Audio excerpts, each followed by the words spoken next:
Hello students, a very good morning to all of you. So आज के lecture में हम लोग क्या करने वाले हैं, जेडब्ल्यू के चैप्टर में एक चैप्टर हम लोग सेलेक्ट करने वाले हैं जिसका नाम दिया हुआ हाइड्रोकार्बन। और इस हाइड्रोकार्बन्स का आज का आपका फर्स्ट लेक्चर आज हम शुरुआत करेंगे। राइट नाउ हाइड्रोकार्बन्स आपके कॉम्पिटिटिव एग्जाम्स में से फॉर एग्जांपल आपका जेडब्ल्यू होने दो, या फिर आपका नीट का एग्जामिनेशन होने दो, या फिर आपका वो सीडी का एग्जामिनेशन होने दो, ये चैप्टर का इंपॉर्टेंस बहुत ज्यादा होता है। अब इस पूरे चैप्टर में आपको कौन सी चीजों के बारे में आपको याद रखना होता, तो आपके अल्केन्स वाले टॉपिक के बारे में आप लोगों ने कंप्लीट किया हुआ है, अल्कीन्स के बारे में कंप्लीट किया हुआ है, alkynes as well as aromatic compound. Right, so this topic you have been discussed in your 11th standard, और उसी चीज के बारे में थोड़ा सा आपको डिटेल में कुछ क्वेश्चंस आपको सॉल्व करना है। So let's begin with the first question जो यहां पे आपके बोर्ड पे आपको दिख रहा है। राइट, सो पहले क्वेश्चन में क्या दिया हुआ हाइड्रोकार्बन्स वाले चैप्टर में, the first question is the trans alkene are form by the reduction of, very important question, ध्यान से समझना स्टूडेंट्स, बहुत इंपॉर्टेंट है। अगर क्वेश्चन आप ध्यान से समझ गए ना तो उसका आंसर आपको निकालने में बिल्कुल टाइम नहीं लगेगा। ठीक है, तो रिडक्शन ऑफ किसका बोला हुआ है, अल्काइंस का बोला हुआ है, विद द फॉलोइंग कैटलिस्ट। बराबर, सो क्वेश्चन क्या बोल रहा है, सिंप्लीफाइड मोड में मैं आपको बता रहा हूं, ध्यान से देखना। मेरे पास शुरुआत में अल्काइन दिया हुआ है, ठीक, क्वेश्चन को ध्यान से समझना, क्वेश्चन क्या दिया हुआ है। मेरे पास यहां पे अल्काइन है, इस अल्काइन का हमने स्टूडेंट्स क्या किया, रिडक्शन किया। रिडक्शन करने के बाद मुझे यहां पे क्या मिलेगा, ट्रांस अल्कीन मेरे पास यहां पे मिलेगा। बट इस ट्रांस अल्कीन को निकालने के लिए आपने इन चारों में से कौन सी कैटलिस्ट का इस्तेमाल किया हुआ है, या फिर कौन से रिएजेंट का इस्तेमाल किया हुआ है, that you have to understand. बराबर, तो इसमें से कौन सा होगा, ऑप्शंस हमारे पास यहां पे दिए हुए हैं, SnHCl दिया हुआ है, H2 पैलेडियम दिया हुआ है, NaBH4 दिया हुआ है, सोडियम लिक्विड NH3 दिया हुआ है। अब इसमें से कौन सा कैटलिस्ट रिडक्शन के तौर पे इस्तेमाल होगा जिससे अल्काइंस आपका डायरेक्टली कन्वर्ट होगा ट्रांस अल्कीन में। ठीक है, let me show you a reaction. Reaction कैसे होगा, सपोज मान लेते हैं मैंने यहां पे एक अल्काइन लिया हुआ है, ठीक, तो अल्काइन का मतलब क्या बन जाएगा स्टूडेंट्स, तो कार्बन दोनों के बीच में कौन सा बॉन्ड आएगा, ट्रिपल बॉन्ड। एग्जैक्टली करेक्ट है। अगर इसके स्ट्रक्चर को आप कंप्लीट करते हो तो यहां पे एक R वाला ग्रुप लगा दोगे और एक R वाला ग्रुप आपका यहां पे आ जाएगा। सो फार समझ में आ गया। तो ये स्ट्रक्चर आपका कौन सा बनेगा स्टूडेंट, फटाफट सारे बच्चों के पास answer, that is alkynes. Correct है, बिकॉज यहां पे ट्रिपल बॉन्ड दिया हुआ है। Now what we have to do is, अगर इस अल्काइन को अल्कीन्स में कन्वर्ट करना है, which is again a double bond. कौन सा बॉन्ड, डबल बॉन्ड। तो यहां पे क्या करना पड़ेगा, ट्रिपल बॉन्ड में से एक बॉन्ड का हमें क्लेवेज करना पड़ेगा, मतलब उसको हटाना पड़ेगा। ठीक है, मेरे पास ट्रिपल बॉन्ड दिया हुआ है, इस ट्रिपल बॉन्ड में से हमें एक सिंगल बॉन्ड निकालना पड़ेगा, जिसके चलते मेरे पास आंसर के हिसाब से डबल बॉन्ड आने चाहिए। करेक्ट है, तो मैंने यहां पे क्या किया, ध्यान से समझना, जब आप अल्काइंस का रिडक्शन कर रहे हो, रिडक्शन बोला मतलब आपका एडिशन ऑफ हाइड्रोजन, हाइड्रोजन को आपको ऐड करना होगा। करेक्ट है, हाइड्रोजन ऐड करने की वजह से मेरे पास स्ट्रक्चर क्या बनेगा, दोनों कार्बन के बीच में एक डबल बॉन्ड आ जाएगा, मतलब एक बॉन्ड वहां से हट गया। बट क्वेश्चन ध्यान से पढ़ोगे तो मुझे अल्कीन्स कैसा चाहिए, ट्रांस वाले फॉर्म में चाहिए। ट्रांस वाले फॉर्म में मतलब एक अल्काइल ग्रुप आपका यहां पे आ जाएगा, एग्जैक्टली उसकी अपोजिट डायरेक्शन में एक और अल्काइल आ जाएगा, यहां पे मेरे पास एक हाइड्रोजन होगा, एक हाइड्रोजन आपका यहां पे होगा। करेक्ट है, so this opposite arrangements are exactly what we called as a trans alkene. तो इस अल्काइन से अल्कीन वाले फॉर्मेशन में कन्वर्ट करने के लिए जाहिर सी बात है आपको हाइड्रोजन तो इस्तेमाल करना है, but question is trans alkene में फॉर्म करने के लिए आपको कौन सा कैटलिस्ट लगेगा। करेक्ट है, तो यहां पे आपका ऑप्शन बनेगा डी। कौन सा ऑप्शन बनेगा, डी। तो sodium in presence of liquid NH3, जब आप इस चीज का इस्तेमाल करते हो तो आपका अल्काइंस ट्रांस अल्कीन की फॉर्मेशन में कन्वर्ट होगा। अब बाकी सारी चीजें Sn और HCl, ये जो है ना Sn और HCl, ये वाली जो चीज है ये कहां पे इस्तेमाल करोगे, ये भी रिडक्शन के लिए इस्तेमाल होता है, बट ये इस्तेमाल होगा आपका स्टीफन्स रिएक्शन में। कहां पे, स्टीफंस रिएक्शन में जहां पे आपको सिर्फ अल्कीन मिलेगा, दैट इज सिस अल्कीन, यहां पे ट्रांस वाला मिलने वाला नहीं है। सिंपल, यहां पे आपको दिया हुआ है H2 that is in presence of palladium. यहां पे भी आप लोग क्या बना सकते हो, सिस अल्कीन का फॉर्मेशन करोगे, NeBH4, ये भी आपका रिडक्शन, बट ये कहां पे इस्तेमाल होता है, तो अल्कोहल वाले टॉपिक्स में बहुत ज्यादा इस्तेमाल किया जाने वाला रिएजेंट, करेक्ट है। तो हमारे पास बाकी बचा कौन सा, that is sodium in presence of liquid ammonia. So this is the correct answer. Clear, समझ में आ गया। फटाफट इस चीज को आपके बुक में कॉपी कर लो, और जिस तरीके से मैंने आपको अब एक्सप्लेन किया हुआ है, ये एक्सप्लेनेशन ध्यान में रखना स्टूडेंट्स, बिकॉज कहीं ना कहीं पे इस चीज का आपको इस्तेमाल जरूर होगा। ठीक है, फटाफट इसको कॉपी कर लो। बढ़ेंगे अगले क्वेश्चन के ऊपर। ओके, सो नेक्स्ट वाले क्वेश्चन की तरफ बढ़ेंगे। अब ये वाला क्वेश्चन बहुत ज्यादा सिंपल है स्टूडेंट्स, यहां पे दो मेरे आंसर की वेट करने की जरूरत भी नहीं है। फटाफट देखो क्वेश्चन क्या दिया हुआ है, the major product, very important thing, question ध्यान से पढ़ना है। क्वेश्चन अगर आपको समझ में आ गया, आंसर देखने की जरूरत भी नहीं है, ऑप्शन में पक्का वो आंसर मिलने वाला है। ठीक है, so the major product of the following reaction is, हमारे पास एक रिएक्शन दिया हुआ है।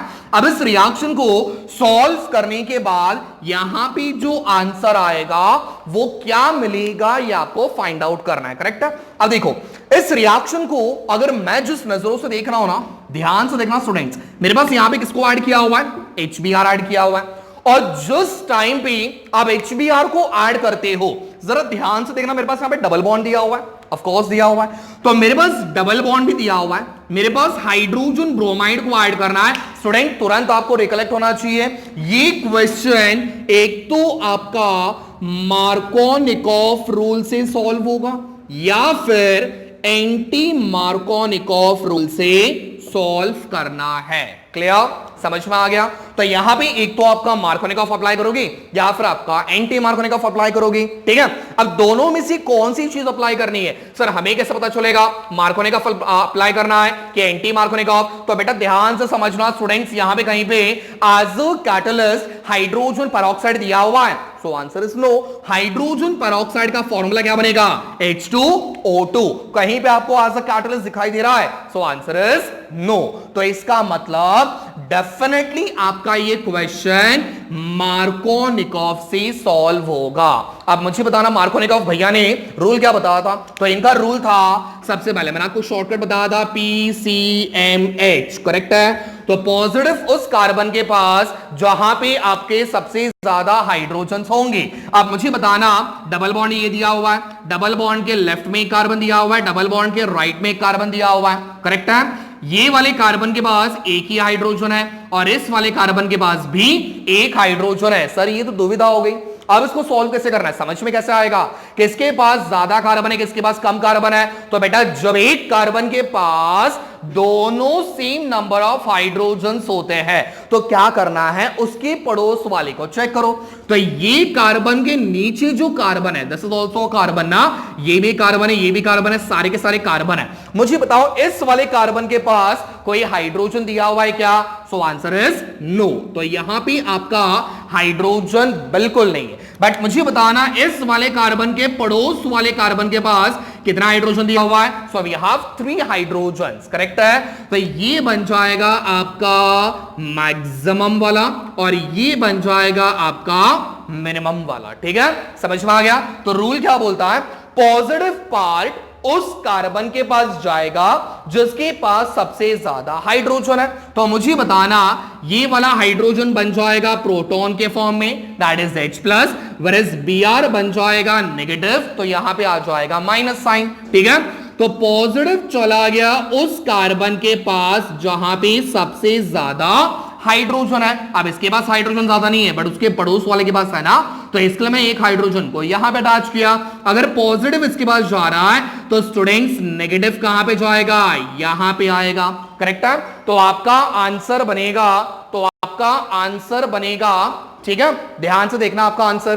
तो मेरे पास स्ट्रक्चर कैसे बनेगा, तो यहां पे आ जाएगा बेंजीन, ठीक, यहां पे आ जाएगा बेंजीन, ऊपर मेरे पास यहां पे दिया हुआ है CH, करेक्ट है।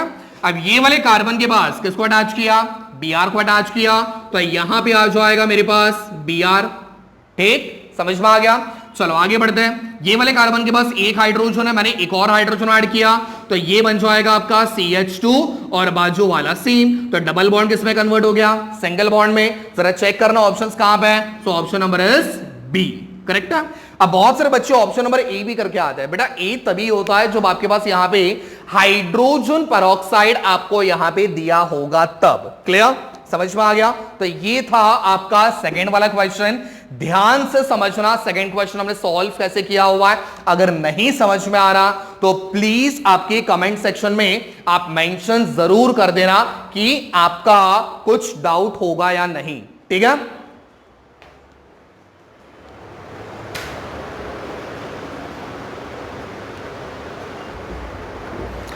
ओके स्टूडेंट्स, अब हम नेक्स्ट वाले क्वेश्चन के ऊपर जाएंगे। नेक्स्ट वाला क्वेश्चन थोड़ा सा ट्रिकी है।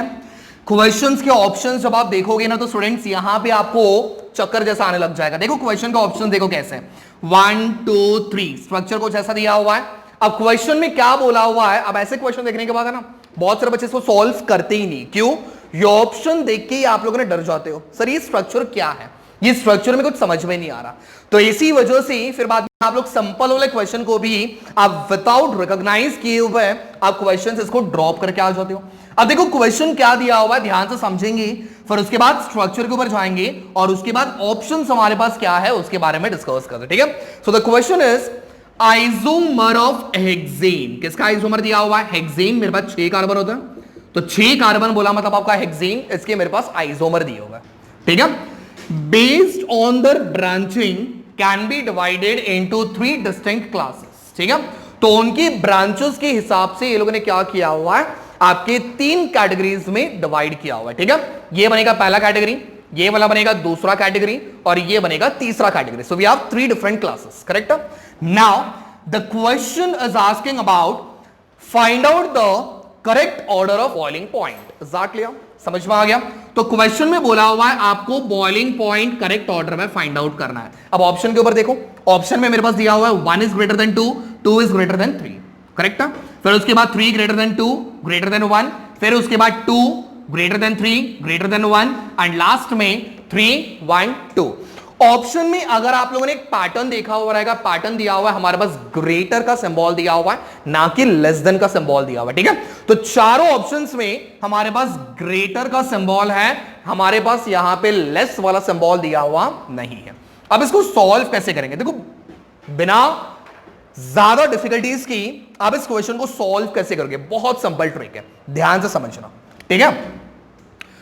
बॉइलिंग पॉइंट जो होता है ये डिसाइड होता है आपके सरफेस एरिया के ऊपर, करेक्ट है। जितना ज्यादा सरफेस एरिया उतना बॉइलिंग पॉइंट मैक्सिमम होगा, जितना सरफेस एरिया कम होगा उतना आपका बॉइलिंग पॉइंट मिनिमम होगा, ठीक है।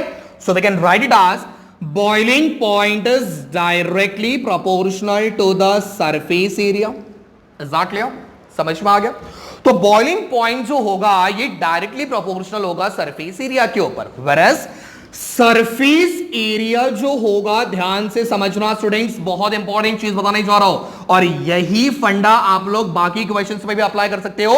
जहां पे आपके बॉइलिंग पॉइंट के बारे में कोई भी क्वेश्चन आता है तो मैक्सिमम आप इसी चीज को फॉलो करो। तो surface area is inversely proportional to the number of branchings. बहुत ही इंपॉर्टेंट चीज मैंने आप बताई है स्टूडेंट्स, ध्यान से इस कॉन्सेप्ट को समझो और उसके बाद क्वेश्चन को सॉल्व करने की कोशिश करो। मैंने क्या बोला? बॉइलिंग पॉइंट आपका सरफेस एरिया के ऊपर डिपेंड होगा, यानी कि सरफेस एरिया बढ़ेगा तो बॉइलिंग पॉइंट भी बढ़ेगा, सरफेस एरिया घटेगा मतलब आपका बॉइलिंग पॉइंट भी घटेगा। Is that clear? बट अगले ही पल मैंने बोला स्टूडेंट्स सरफेस एरिया आपका इनवर्सली प्रोपोर्शनल होता है ब्रांचेस के ऊपर, जिसका मतलब अगर आपके ब्रांचेस जितने ज्यादा होंगे, जितनी ज्यादा आप ब्रांचेस बना रहे हो उतना सरफेस एरिया कम होगा। अगर सरफेस एरिया कम हुआ मतलब आपका बॉइलिंग पॉइंट भी डिक्रीज होते जाएगा। मतलब अल्टीमेटली मैं बोल सकता हूं बॉइलिंग पॉइंट जो है ये डिपेंड किसके ऊपर हो रहा है? नंबर ऑफ ब्रांचिंग्स के ऊपर। आप जितने ब्रांचेस बढ़ाओगे उतना आपका बॉइलिंग पॉइंट मिनिमम होते जाएगा। करेक्ट है। अब जितनी ब्रांचेस आप घटा रहे हो, आप ब्रांचेस कम कर रहे हो, तो आपका बॉइलिंग पॉइंट बढ़ेगा। क्लियर, समझ में आ गया। अब जाहिर सी बात है, मुझे बताओ थर्ड वाले ऑप्शन में कहीं पे आपको ब्रांचेस दिख रहा है क्या? So answer is no. तो ये बनेगा फर्स्ट, ये बनेगा second carbon, third, fourth, fifth and sixth. यहां पे तो कोई भी ब्रांचेस नहीं है, तो यहां पे ब्रांचेस ना होने की वजह से सबसे ज्यादा boiling point option number third का रहेगा। करेक्ट है, that is structure number third का रहेगा। क्लियर, समझ में आ गया। तो देखो ऐसे कौन से ऑप्शन है जिसमें सबसे पहले थर्ड वाला ऑप्शन दिया हुआ है? सो अभी आप ऑप्शन नंबर बी और ऑप्शन नंबर डी। करेक्ट है, समझ में आ गया। तो यहां से आपका ए तो चला गया, सी भी चला गया, तो ऑप्शन को मैंने सबसे पहले डिक्रीज कर दिया। ठीक है, अब मेरे पास दो ऑप्शन है, बी और डी। अब दोनों में से कौन सा करेक्ट होगा, ध्यान से समझना। चलो अब आ जाते हैं क्वेश्चन आंसर ऑप्शन नंबर 2 पे, स्ट्रक्चर 2 पे। मुझे बताओ यहां पे एक ब्रांच दिया हुआ है, यहां पे एक ब्रांच दिया हुआ है। करेक्ट है, समझ में आ गया। मतलब इस पास इसके पास मिनिमम है, यहां पे एक ब्रांच है और यहां पे एक ब्रांच है, दोनों के पास एक एक ब्रांच है। वरस फर्स्ट वाले स्ट्रक्चर में देखोगे यहां पे एक ब्रांच दिया हुआ है, यहां पे एक ब्रांच दिया हुआ है। सो इसमें कितने ब्रांचेस हो गए? दो, और इसमें एक ऊपर और एक नीचे, यहां पे भी दो ब्रांचेस है। करेक्ट है, तो यहां पे दो है, यहां पे एक ब्रांचेस है और यहां पे ब्रांचेस नहीं, मतलब सबसे ज्यादा बॉइलिंग पॉइंट इसका होगा, फिर उससे कम सेकेंड वाले का होगा और फिर उससे कम फर्स्ट वाले का होगा। ठीक है, तो ऑर्डर कैसे बनेगा? सबसे पहले ऑप्शन नंबर थर्ड होगा, फिर उसके बाद option number third one is greater than option number 2, that is structure 2, and which is again greater than first one. ठीक है, तो ये आपका पैटर्न फॉलो होगा। देखो किसमें दिया हुआ है, so option is B. Correct है, तो ऑप्शन नंबर बी आपका करेक्ट होगा, that is the correct order of boiling point. ठीक है, समझ में आ गया। ध्यान से, आपको स्ट्रक्चर बनाने की जरूरत भी नहीं। बहुत सारे बच्चे सोचेंगे सर इसका स्ट्रक्चर निकालना पड़ेगा क्या? अरे नहीं निकालना है, सिर्फ आपको एक सिंपल सा ट्रिक समझ लो, इस ट्रिक से आप कोई भी क्वेश्चन को आप आसानी से सॉल्व कर सकते हो। ठीक है, फटाफट इस क्वेश्चन को बुक में कॉपी कर लो। एक और एग्जाम्पल, सॉरी एक और क्वेश्चन यहां पे सॉल्व करेंगे, फटाफट कॉपी कर लो। Okay, so next question number fourth, question number fourth के ऊपर जाएंगे। देखो बहुत सिंपल क्वेश्चन है, स्ट्रक्चर के ऊपर मत जाना, क्वेश्चन ध्यान से पहले समझो और उसके बाद try to solve the question. Orally भी सॉल्व कर लोगे तो भी चलेगा, ये तो ओरल वाला क्वेश्चन है। ठीक है, चलो क्वेश्चन एक बार रीड कर लेते हैं। सो 1 ब्रोमो 3 क्लोरो साइक्लोब्यूटेन, स्ट्रक्चर बहुत इंपॉर्टेंट है। 1 ब्रोमो 3 क्लोरो साइक्लोब्यूटेन का रिएक्शन जब आपने 2 इक्विवेलेंट सोडियम के साथ किया हुआ है, मतलब सोडियम कितनी बार लेना पड़ेगा? 2 बार, बिकॉज मेरे पास यहां पे दिया हुआ है 2 इक्विवेलेंट। करेक्ट है, सोडियम 2 बार लिया हुआ है in presence of dry ether. यहां से यहां तक मैं आपको समझवाना चाहिए स्टूडेंट्स, रिएक्शन कौन सा है? आधे बच्चों के पास तो आंसर मिल भी गया होगा। ये रिएक्शन बनेगा आपका वर्ड्स रिएक्शन। कुछ याद आ रहा है? हमने सॉल्व किया था वर्ड्स रिएक्शन के बारे में। करेक्ट है, अब क्वेश्चन पूछ क्या रहा है? Which of the following will form. ठीक है, मतलब आपका रिएक्शन क्या बनेगा ये आपको फाइंड आउट करना है। तो ए बी सी डी हमारे पास 4 ऑप्शंस है, ट्राई करते हैं रिएक्शन कैसे बनेगा। ठीक है, चलो पहले लेना क्या है? 1 ब्रोमो 3 क्लोरो साइक्लोब्यूटेन लेना है। साइक्लोब्यूटेन बोला मतलब आपका स्ट्रक्चर कुछ इस तरीके से बनेगा, ये बनेगा ब्यूटेन क्लोज्ड है, इसके लिए साइक्लो। अगर आपको पता नहीं है साइक्लोब्यूटेन क्या होता है, साइक्लोहेक्सेन क्या होता है, साइक्लोपेंटेन क्या होता है, तो प्लीज 11th स्टैंडर्ड का जो लेक्चर रहेगा उसका मैं लिंक डिस्क्रिप्शन में मैं आपको प्रोवाइड कर दूंगा, प्लीज उसके ऊपर जाओ और उसका पूरा एक मैंने वीडियो लेक्चर बनाया हुआ है साइक्लो स्ट्रक्चर्स कैसे होते हैं। ठीक है, तो प्लीज उसको भी एक बार रेफर कर लेना और उसके बाद यहां पे ध्यान से देख लो। ठीक है, बट मेरे हिसाब से आपको ये स्ट्रक्चर्स आने चाहिए, because you are enough talented कि आप लोग इस चीज को समझ पाओ। ठीक है, तो मेरे पास यहां पे दिया हुआ है साइक्लोब्यूटेन। अब मुझे बताना तीसरे कार्बन पे क्लोरो चाहिए, फर्स्ट वाले कार्बन पे ब्रोमो चाहिए। मान के चलते हैं ये हमारा बनेगा पहला कार्बन जहां पे मैंने ब्रोमो लगा लिया। अगर ये फर्स्ट कार्बन है तो सेकेंड और ये वाला बनेगा थर्ड, तो मैंने यहां पे लगा लिया Cl। ठीक, समझ में आ गया। तो ये बन जाएगा हमारा 1 ब्रोमो 3 क्लोरो साइक्लोब्यूटेन। अब इसका रिएक्शन बोला हुआ है 2 इक्विवेलेंट सोडियम। इसका मतलब एक सोडियम मैंने यहां पे लगा दिया, एक सोडियम मैंने यहां पे लगा दिया। ठीक, समझ में आ गया। चलो रिएक्शन होगा in presence of dry ether, मतलब मैंने आपको रिएक्शन पहले बता दिया कौन सा बनेगा, वर्ड्स रिएक्शन बनेगा, इसमें कोई डाउट नहीं होना चाहिए। ठीक, चलो आगे बढ़ते हैं। अब मुझे बताओ सोडियम और Br दोनों मिलकर क्या बनाएंगे? NaBr। सोडियम और Cl दोनों मिलकर क्या बनाएंगे? NaCl। तो बचा गया मेरे पास यहां पे बचेगा मेरे पास एक साइक्लोब्यूटेन। अब बहुत सारे बच्चे सोचेंगे सर यहां पे साइक्लोब्यूटेन बचा, ये आंसर आएगा। सो ऑप्शन क्या बनेगा? Option number C. बेटा गलत है। कैसे गलत है? यहां से आपका जब Cl निकला, एक इलेक्ट्रॉन यहां पे बाकी बच गया, ठीक। यहां से Cl निकला, एक इलेक्ट्रॉन इसके पास बाकी बच गया। यहां से Br निकला, एक इलेक्ट्रॉन इसके पास बाकी बच गया, ठीक। समझ में आ रही है मेरी बात? Cl निकल गया, अपना इलेक्ट्रॉन छोड़ के चला गया। Br निकल गया, अपना इलेक्ट्रॉन छोड़ के चला गया। अब मुझे बताओ ये दोनों इलेक्ट्रॉन्स आपस में क्या करेंगे? शेयरिंग। इलेक्ट्रॉन शेयरिंग करने की वजह से क्या होगा? बेटा यहां पे एक बॉन्ड का फॉर्मेशन होगा। समझा? तो आपका आंसर बनेगा ऑप्शन नंबर डी। समझ में आ गया? तो घाई मत करो, क्वेश्चन ध्यान से समझो और उसको सॉल्व करने का ट्राई करो। करेक्ट है? सो आई होप सारे बच्चों को ये जितने भी क्वेश्चन हम लोगों ने आज के सेशन में लिए हुए हैं सारे क्वेश्चन समझ में आ गए रहेंगे। अगर आपको कुछ डाउट्स रहेंगे तो प्लीज आपके कमेंट सेक्शन में मेंशन कर दो, आपके डाउट्स जल्द से जल्द क्लियर हो जाएंगे। नेक्स्ट वीडियो लेक्चर में कुछ इसी तरीके से और क्वेश्चन के साथ हम लोग यहाँ पे प्रेजेंट होंगे।